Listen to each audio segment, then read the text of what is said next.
দেখতে দেখতে আবারও রমজান চলে আসলো। যাক আলহামদুলিল্লাহ, 2026 সালের রমজান।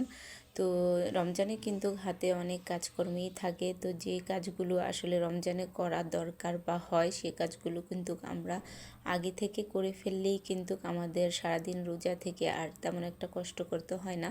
তো আমি এখানে কাবাবের মাংসগুলো আলাদা করে রাখছি। কাবাবের জন্য যে মাংসগুলো নিয়ে নিয়েছিলাম সবগুলো আলাদা আলাদা করে রেখে দিলাম। আর এখানে হলুদ মরিচ সবগুলোই কিন্তু গুঁড়ো করা হয়েছে। নিজের আস্ত হলুদ মরিচ কিনে পরে গুঁড়ো করে নিলাম।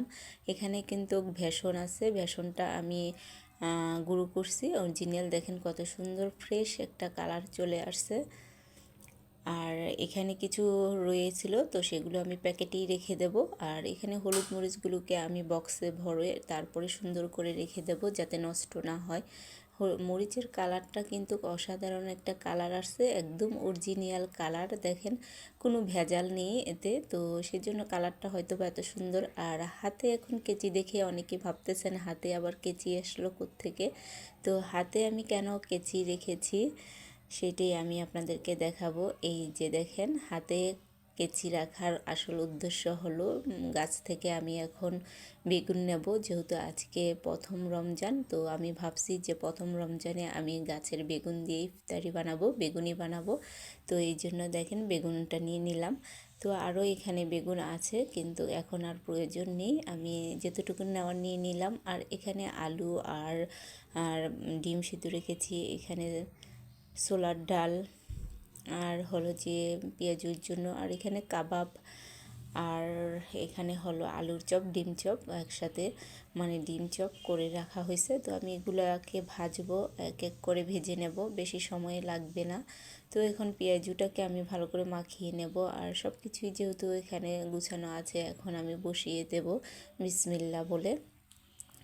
তো ভাজতে কিন্তু বেশি সময় লাগে না, তাও একটু সময় হাতে নিয়ে ভাজলে ভালো, না হয় পরে তাড়াহুড়া লাগে। বিসমিল্লাহ বলে দিয়ে দিলাম। আমি প্রথমেই পেঁয়াজুটা ভেজে নিচ্ছি। যেহেতু আজকে প্রথম রমজান, তো সেজন্য কিন্তু সারাদিন ভরেই টুকটাক এটা সেটা গুছাতে হয় বা করতে হয়। তো যাই হোক, আমি আগে থেকেই করে রেখেছিলাম, সেজন্য আমার তেমন একটা ঝামেলা হয় নাই।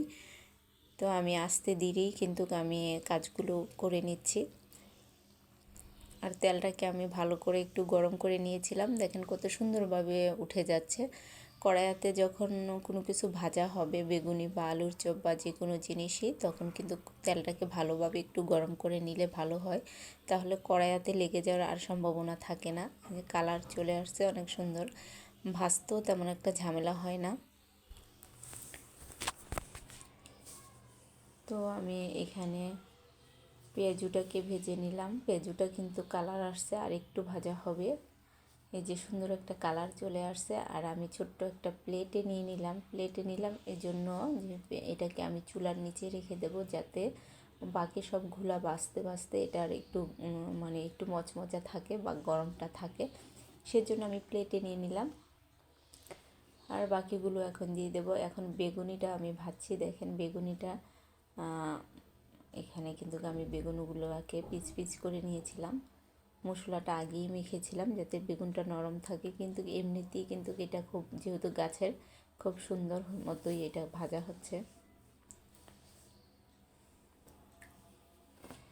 তো যারা যারা আমার ভিডিওটা দেখতেছেন সবাই লাইক কমেন্ট শেয়ার করে দিবেন, আর সাবস্ক্রাইব করতে অবশ্যই কিন্তু ভুলবেন না চ্যানেলটাকে। এই যে দেখেন কত সুন্দর কালার আসছে।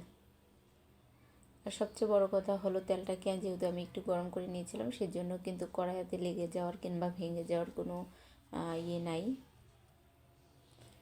ভয় নেই। এই যে অনেক সুন্দরভাবে কালার চলে আসছে, ভাজতেও অনেক সুন্দর। তো আমি এগুলোকে এখন একসাথে করি, চুলার নিচে রাখবো যাতে মচমচা ভাবটা থাকে। অনেকে চাইলে এগুলাতে চালের গুঁড়া কিংবা ইস্ট ইউজ করতে পারে, তো আমি কোনো কিছুই দিচ্ছি না, যেহেতু আমি চুলার নিচে রাখবো এগুলাকে ভাবতেছি।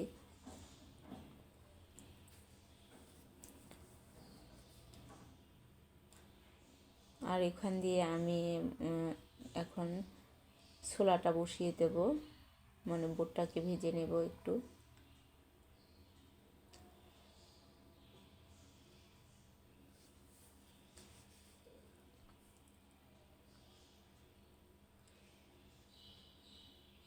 তো যারা যারা আমার ভিডিওটা দেখতেছেন সবাই কিন্তু লাইক কমেন্ট শেয়ার করে দিবেন।